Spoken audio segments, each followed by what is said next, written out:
নমস্কার বন্ধুরা, স্বাগত জানাই আপনাদেরকে আমাদের এই চ্যানেলে। আজ যে বিষয়টি নিয়ে আলোচনা করব, এই বিষয়টি সেই অর্থে তো প্রচলিতই বিষয় এবং এই বিষয়টি সম্পর্কে আপনারা হয়তো অনেকেই জানেন। কিন্তু আ মূল এখানে যে আলোচনাটি আমরা করব যে ভোগ নিবেদন এবং এই ভোগ আরতির কেন করা হয়? ভোগ নিবেদনের সঙ্গে কেন ভোগ আরতি বিষয়টি সম্পর্কযুক্ত এবং সূক্ষ্ম ভোগের বিষয়টি এখানে কী অর্থে আসছে?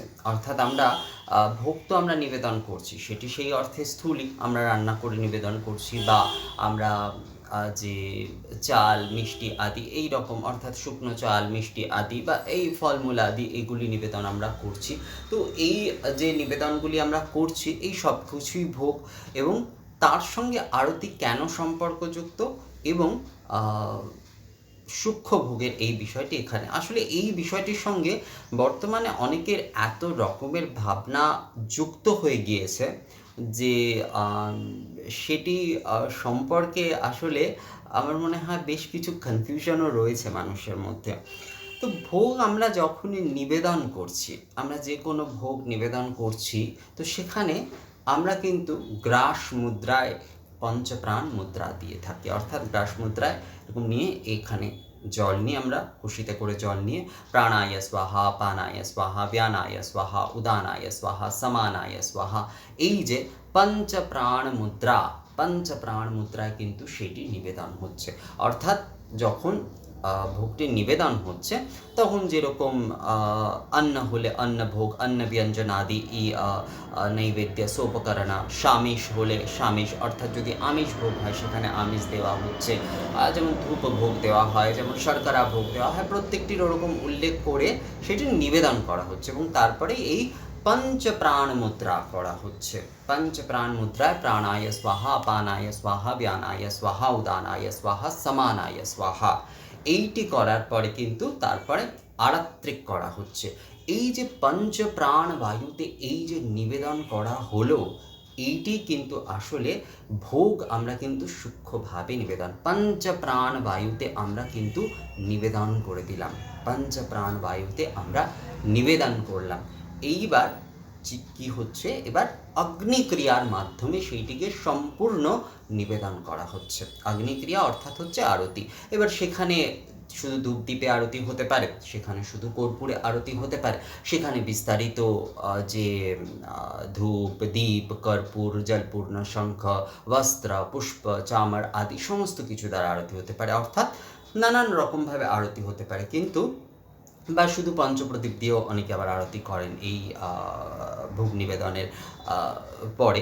অর্থাৎ আরতি ক্রিয়াটি, এই যে অগ্নিক্রিয়াটি সেখানে কিন্তু হচ্ছে। তো মূলত দুটি সেখানে হচ্ছে, এক হচ্ছে এই মুদ্রা প্রদর্শন, পঞ্চপ্রাণবায়ু মুদ্রা প্রদর্শনের মাধ্যমে নিবেদন হচ্ছে। মন্ত্র আদির মাধ্যমে তো নিবেদন হয়েই যাচ্ছে, অর্থাৎ মন্ত্র আদি তো আমরা বলছি, কিন্তু পঞ্চপ্রাণবায়ুতে সেটি আমরা নিবেদন করছি। ভোগ আমরা পঞ্চপ্রাণবায়ুতে নিবেদন করে তারপরে অগ্নিক্রিয়ার মাধ্যমে সেটি পূর্ণ নিবেদন করছি। তো ভোগ নিবেদনের যদি পূর্ণ পদ্ধতিটি দেখি, তাহলে যেরকম এই এতস্যৈবং अन्य परमान्य सहित ভোগ নৈবেদ্যায় নমঃ এই বলে আমরা নিবেদন করছি।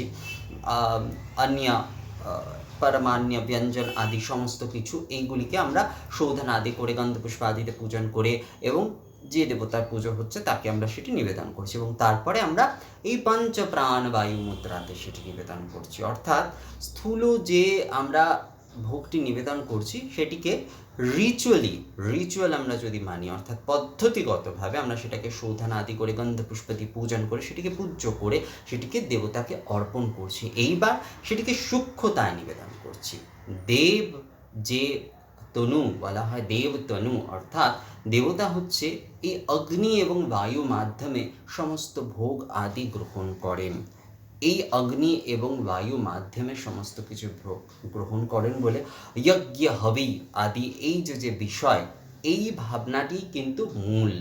অর্থাৎ দেবতা কিন্তু সেখানে এই সূক্ষ্মভাবেই সমস্ত ভোগ নিবেদন করেন। তাই এই প্রাণায় স্বাহা, অপানায় স্বাহা, প্রাণে আমরা কিন্তু সেটি নিবেদন করছি, এটি সূক্ষ্মতায় নিবেদন করছি। আমাদের হৃদয় মন্দিরে, আমাদের হৃদয় কমলা আসনে আমাদের যিনি ইষ্ট রয়েছে, আমরা সেই প্রাণে এইভাবেই সূক্ষ্মভাবে কিন্তু এটি নিবেদন করে দিচ্ছি। মূল কিন্তু এইটি এই পঞ্চবায়ুতেই সূক্ষ্মতায় কিন্তু এই নিবেদন হচ্ছে। এবং তারপরে আরাত্রিক ক্রিয়া, অগ্নিক্রিয়া, এটিও কিন্তু সেই সূক্ষ্ম ক্রিয়া, এটিও কিন্তু ধূপ দ্বীপ যেটি, এটি বায়ু এবং অগ্নিক্রিয়া।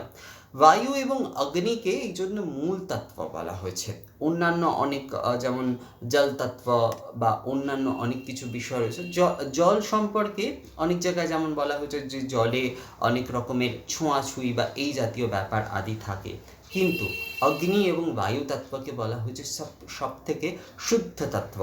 এবং সূক্ষ্মভাবে যখনই কিছু নিবেদন করছে তা কিন্তু অগ্নি এবং বায়ু মাধ্যমেই হয়, অর্থাৎ পঞ্চবায়ু তেজ মাধ্যম, অর্থাৎ অগ্নি মাধ্যম এবং বায়ু মাধ্যমে হয়। ধূপদ্বীপে যেমন তেজ রয়েছে, যেমন দীপাগ্নি রয়েছে, ঠিক সেই রকমই সেটি ধূম্র মাধ্যমেও কিন্তু হচ্ছে।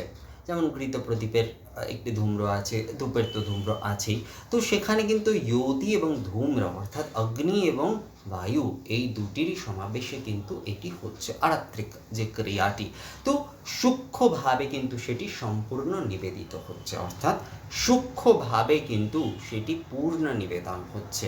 তো এই যে সূক্ষ্মভাবে এই যে নিবেদনটি, এটি কিন্তু মূল।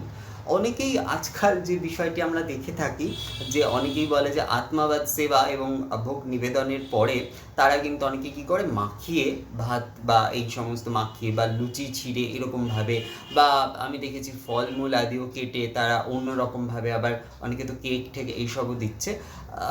বিষয় হচ্ছে তারা মাখিয়ে তারা মুখে স্পর্শ করে দিচ্ছে বা মুখের সামনে এরকমভাবে ধরছে।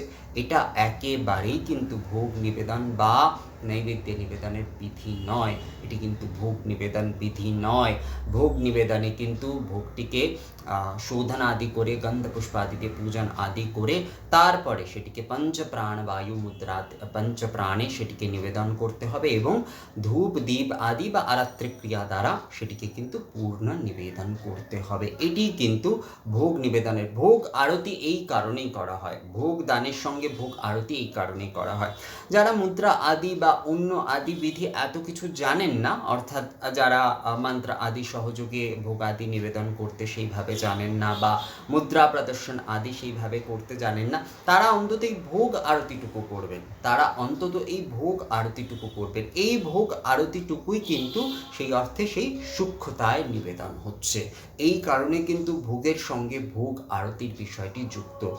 যত মন্দিরে আপনি দেখবেন যে ভোগ দেওয়া হচ্ছে, সেখানে ভোগ আরতি হবে, ভোগের পরে সংক্ষিপ্ত হোক কি বিস্তৃত হোক আরতি হবে। এর অর্থ এইটাই যে সূক্ষ্মতায় কিন্তু সেই ভোগ আদি নিবেদন হচ্ছে। যেমন স্থূল রূপে ওইটি প্রসাদ হয়ে তো আমাদের কাছে চলে আসবে, দেবতাকে কিন্তু আমরা পূর্ণ নিবেদন করে দিচ্ছি, অর্থাৎ আমরা কিন্তু সূক্ষ্মতায় পূর্ণ নিবেদন করছি। কিভাবে?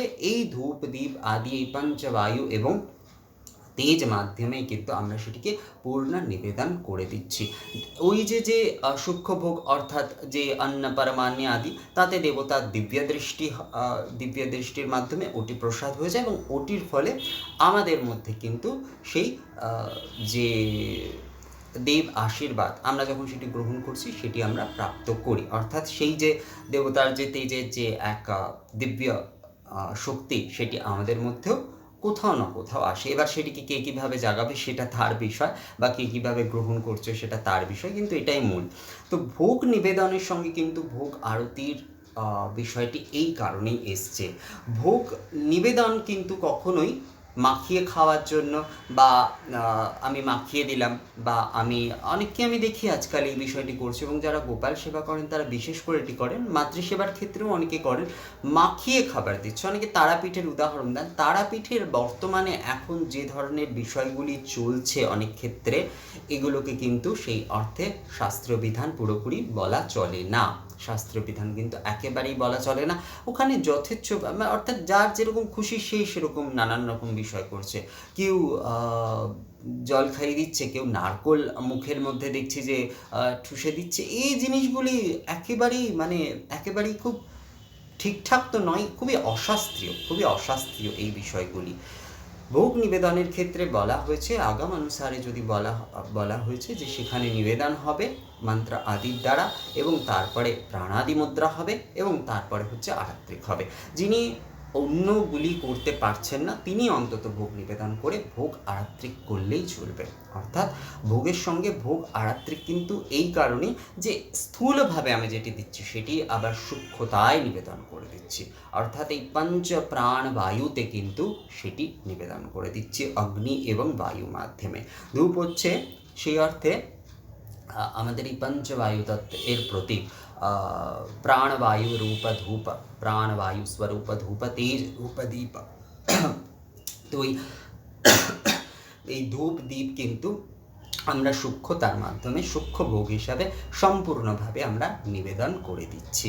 তো দুটি ক্রিয়াই কিন্তু খুব দরকার। অর্থাৎ আমরা যখন সব কিছু সাজিয়ে গুছিয়ে ভগবানকে দিচ্ছি, লুচি আদি সমস্ত কিছু আমরা আমাদের আরাধ্যকে দিচ্ছি, সেই সময় কিন্তু সেই সঙ্গে কিন্তু অবশ্যই এই আরাধ্যের ক্রিয়াটি খুব দরকার। কারণ স্থূলভাবে এবং সূক্ষ্মভাবে দুইভাবেই কিন্তু ভোগ নিবেদন পূর্ণ। অর্থাৎ এই সূক্ষ্মভাবে যতক্ষণ না এই পঞ্চ প্রাণবায়ুতে নিবেদন হচ্ছে সম্পূর্ণভাবে, সেটি কিন্তু পূর্ণতা পায় না।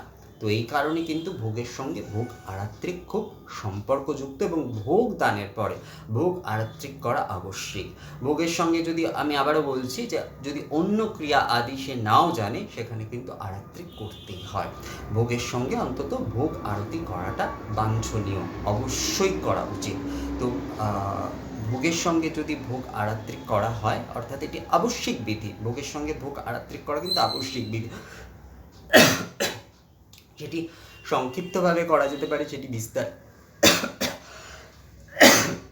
বিস্তারে করা যেতে পারে, কিন্তু সেটি করতেই হবে। তো ভোগের সঙ্গে ভোগ আরতি কিন্তু সূক্ষ্মভাবে ভোগ নিবেদন, এটি কিন্তু ভোগ নিবেদনের পূর্ণ বিধি।